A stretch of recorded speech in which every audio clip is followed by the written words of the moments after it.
let's just couch this conversation in the fact that facts matter. And it is important, I think that for many reasons, when there's like a terrorist attack or, some kind of atrocity, we tend to say, that was terrible. It was bad. I don't know it was just bad. So can we move on and not talk about exactly how it was bad and whatnot? And that's not flying right now when it comes to the events of October 7th, because of how actually easy it is to poke holes in some of the accounts. And I wanted to start because you've had multiple pieces written and you have a forthcoming piece, I believe. Where is it coming out? Yes Magazine. In Yes Magazine. And you've already got a piece up right now. We're going to talk about those claims of mass rape. But I really wanted to dig into this Zaka Group, which was an organization that's an all-volunteer organization, very orthodox, that was on the ground and was sort of first responders, or not first responders, but the first people on the scene in some of the communities and kibbutzes that were attacked by Hamas on October 7th. Who are they? And why were they there instead of like an IDF forensic team? Like, what can you tell us about the people who were there and were like eyewitnesses first on the scene?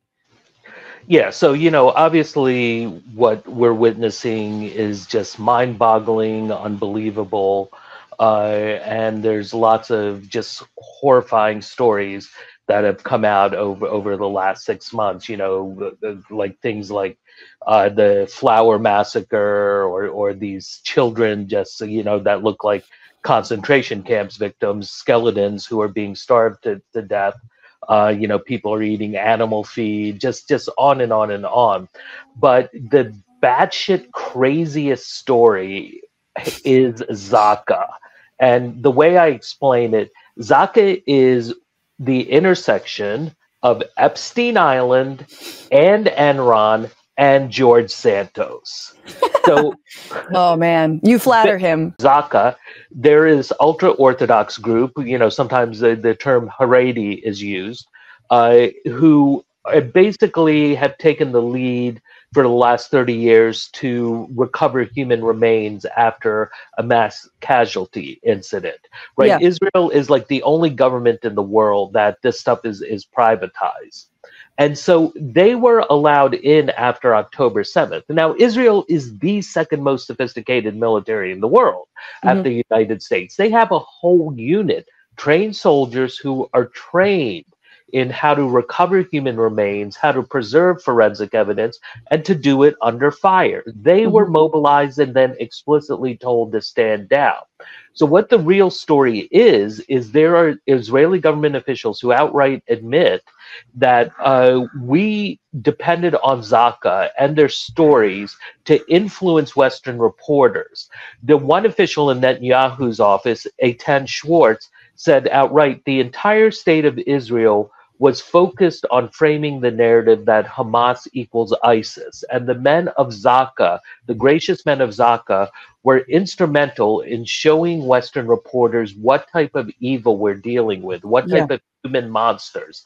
And and what he said, he ended with, that deepened the legitimacy of the Israeli state to act with great force. So they were using this atrocity propaganda to give them the political space to carry out genocide. Absolutely. Well, because, and we actually saw this happen in real time, where you had reporters kind of standing outside of a home, and then they were being told something from a spokesperson, maybe a soldier, but maybe like a Zaka representative.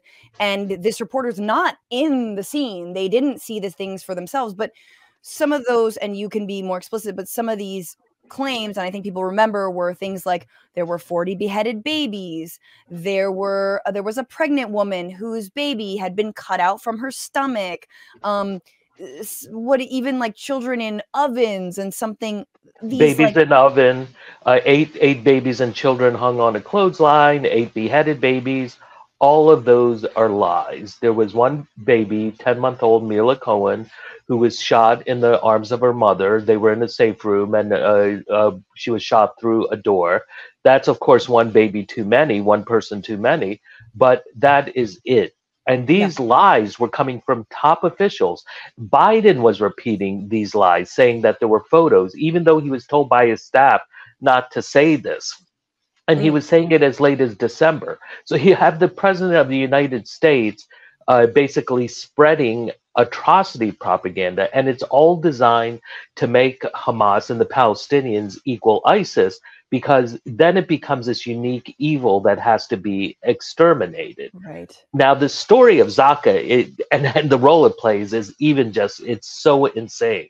Well, hang on before we go to it, because I just want to, when you say that they have trained forensic teams but didn't use them, some of the reporting you've done, and we talked about this Haaretz article on the show before, was that there were body bags that were just like, oh, here's a body bag with 3 arms in it. Here's a body bag that's, there are different people in this bag. There's remains but not labeled. And that there are images of Zaka Group members texting and soliciting donations, of which they got, hundreds of millions, in the very key hours when they should have been properly handling these poor people's remains. And even to this day, and I don't know if you have confirmation of that, a lot of the community members who were attacked on that day are not able to access their homes because they are actually being controlled in order to continue this propaganda campaign. There are tours being offered of their homes to randos, Jerry Seinfeld, Yeah. So Zaka basically, the first casualty of war is truth, right? And so we've heard this narrative just everywhere about the reason there's no forensic evidence is because of the Jewish religion, right? That there was chaos, and that a Jewish ritual demands that bodies be buried immediately, and that Zaka, the Times actually says they're on a holy mission, right? Which is crazy. They're on a holy mission to fundraise off of corpses. The Haaretz actually has a photo of them with a corpse in a body bag, and they're sitting at a table making fundraising videos, and they pulled in at least $13 million. I think it's more because we identified millions of dollars from other sources, but at least $13 million. And meanwhile, they're completely making hash, literal, of the bodies.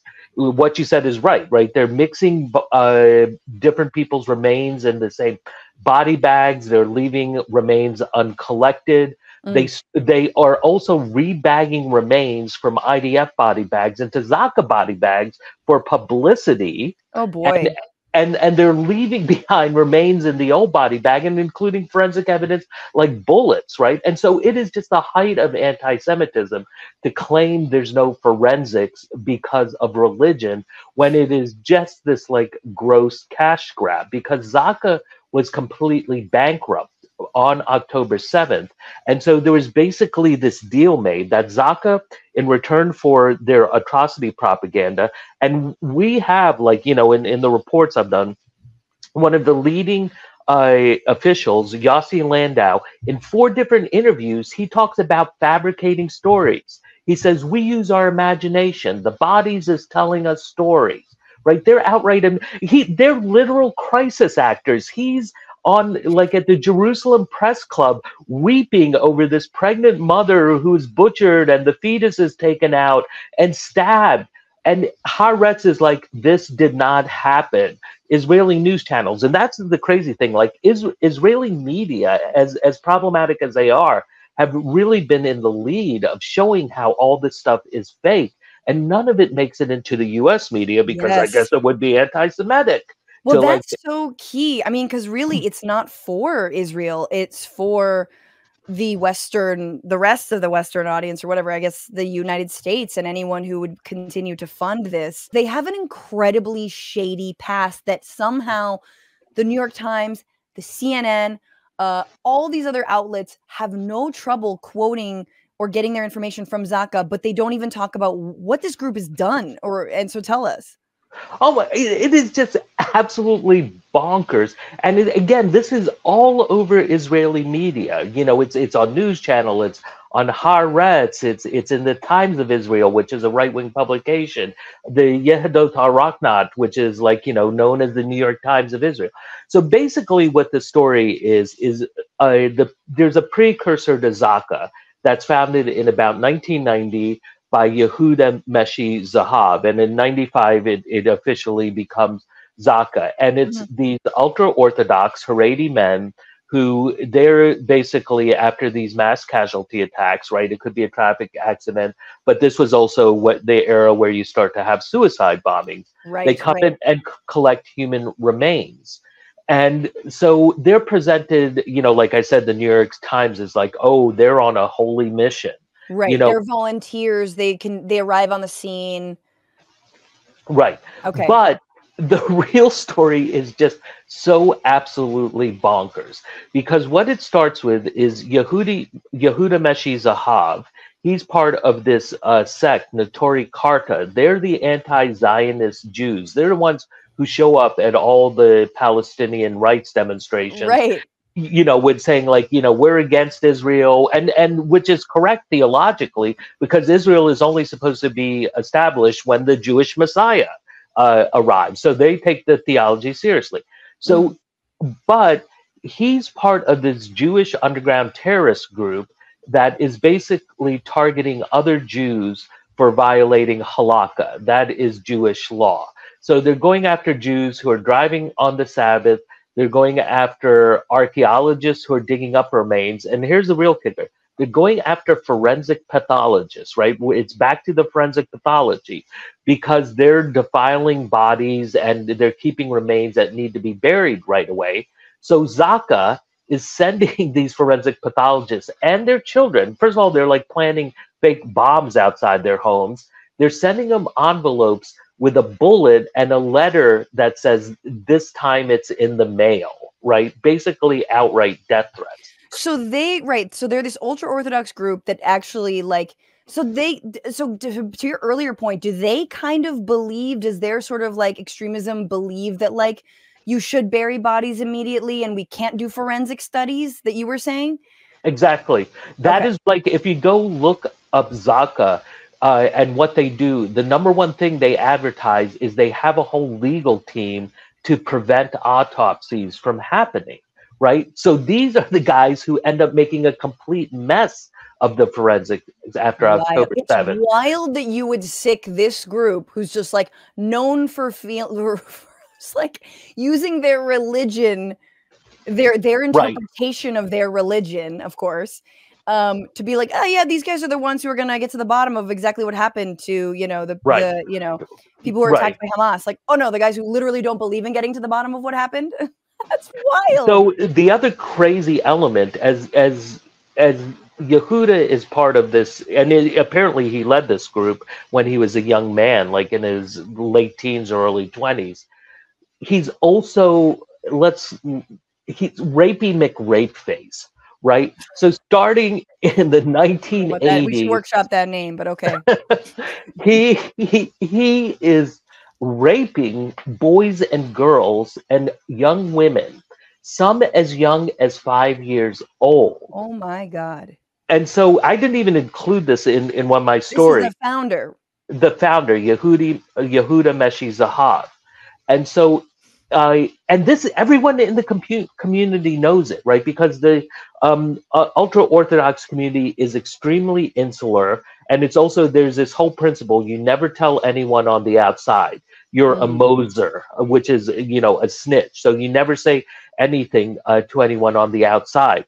And so the rabbis knew it, Zaka knew it, everyone knew it, like kids knew it. You know, like there was this one adult who came forward, basically skipping forward in 2021, Yehuda was going to be awarded the Israeli prize.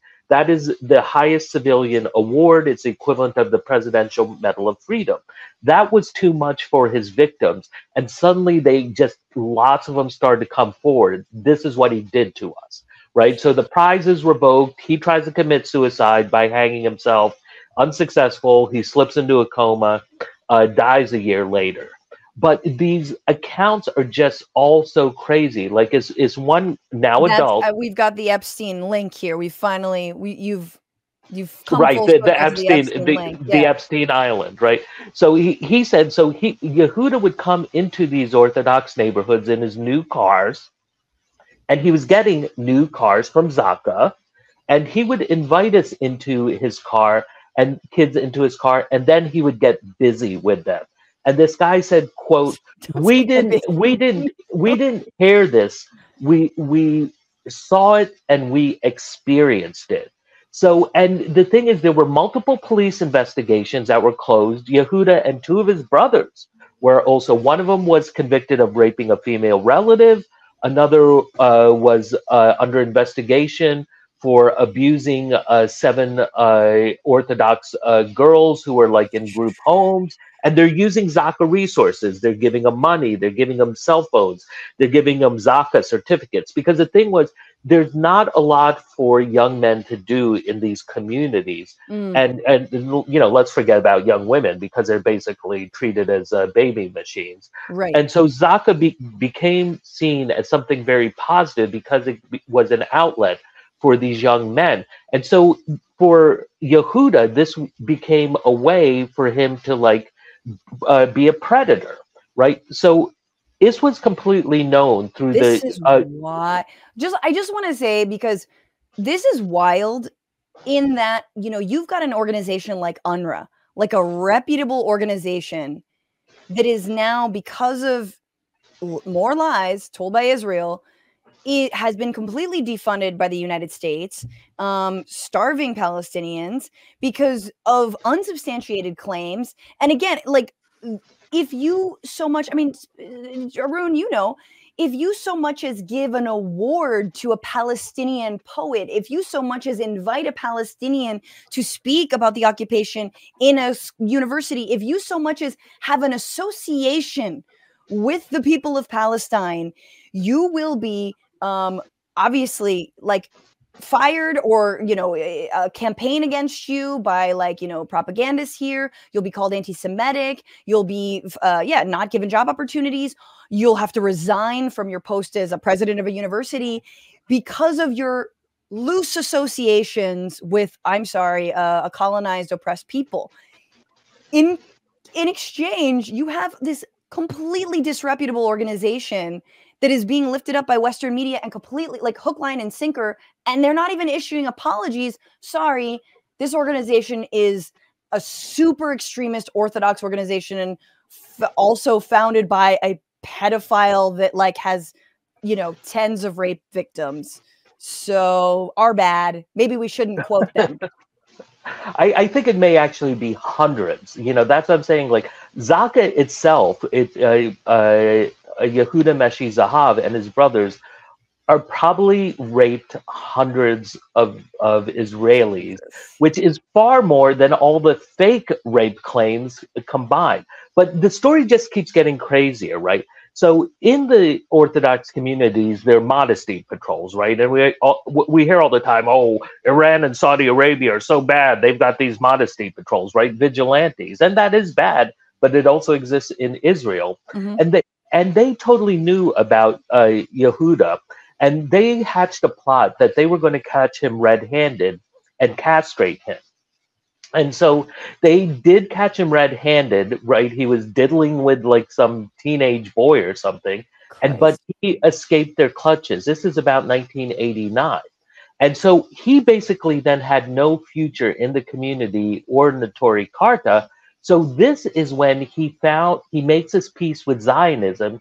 He accepts the Israeli state, and he founds the precursor to Zaka. So basically, the story is he founded Zaka so he could continue his rapey activities. That's the. So he was with the rabbi. I knew I didn't woot the rabbi. I mean, well, it doesn't, that doesn't represent all of them, but whatever. But so he was with the anti-Zionist. What is the Notori Karta? Notori Karta. Okay, right. I got it. And so then once he does embrace Zionism, he's like, no, Israeli state, all good. That's when. But he had been operating in Israel, correct? Yes. Okay. Okay. Yeah. So And so that's when and that so collusion with the state happens, or that right. collaboration with the state. Okay. Right. And so during the 90s, when you have these suicide bombings by Islamic Jihad and Hamas, buses being blown up, it's Zaka and their other private religious organizations are forming these rescue and these teams to go in and recover remains.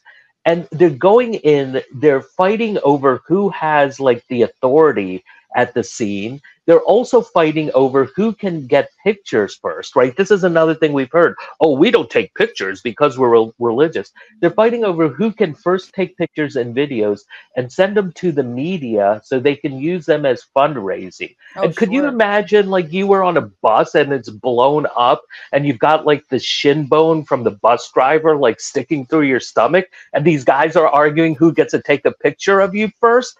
And you're like, can I get a little help here before I die? No, I mean, I think I mean, I'm trying to think of a corollary, but if an extremist Christian fundamentalist group were before the EMTs fundraising off of my tragedy or the murder of a family member. I mean, look, this week also Israelis are, there was a massive protest or not massive protest, but a protest in the Knesset.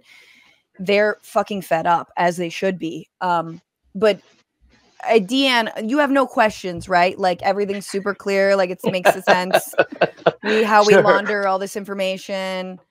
I mean, yeah, the only question, and I think I probably speak for your listeners, is what the fuck? I definitely don't have... It keeps getting crazier.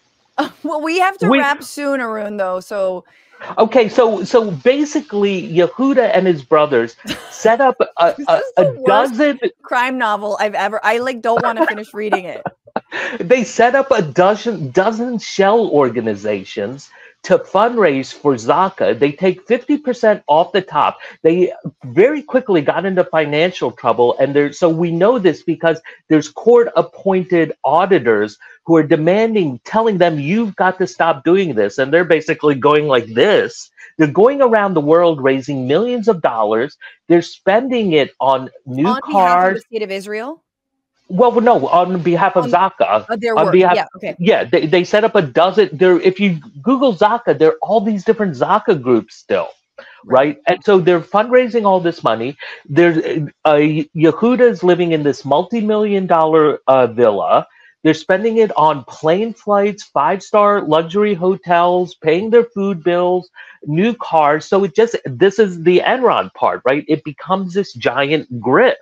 Right. That they're to take. My favorite story is about how they would get donors to throw down big money to buy a motorcycle. And then when, however much it costs, $20,000, $30,000, $10,000, $20,000, $30,000. And when they did, they would put a plaque on the motorcycle in the name of the donor. But then they'd go to another donor saying, buy us a motorcycle. And then when he did, they would just switch the plaque out with the name of the new donor. They did this multiple times. It is such a blatant grift. Wow. And so they basically get into all this trouble. And so this is why there's essentially a deal with the devil is made on October 7th, that the Israeli unit that's trained to go in and recover remains and preserve forensic evidence is told to stand down. The commanders are begging the Israeli Home Command, let us go in, and they're told no. And they're not allowed in for the first week. Meanwhile, Zaka is going in, using corpses as fundraising. At one point, they made a music video for fundraising, and they're doing these donor tours, right? So Israelis can't go back to these devastated communities, but and I'd love to see how this works. Do they have this menu of options? For $5,000 you can see a burnt out home, but for $20,000 you can see a corpse, and for $50,000 we'll show you that baby in the oven. And it's just that's how sick it is. It's so crazy. And if you were to just turn this into a straight up screenplay, you would be denounced as the biggest Nazi on the planet. And it's all true. They'd be like, this is a little far-fetched for us. What's going on, Frantifa? If you haven't already, subscribe to this channel right now. Hit that button. And also, you can become a patron and support the show every single week. Get access to bonus episodes and exclusive merchandise. Patreon.com/bitchuationroom. Do it.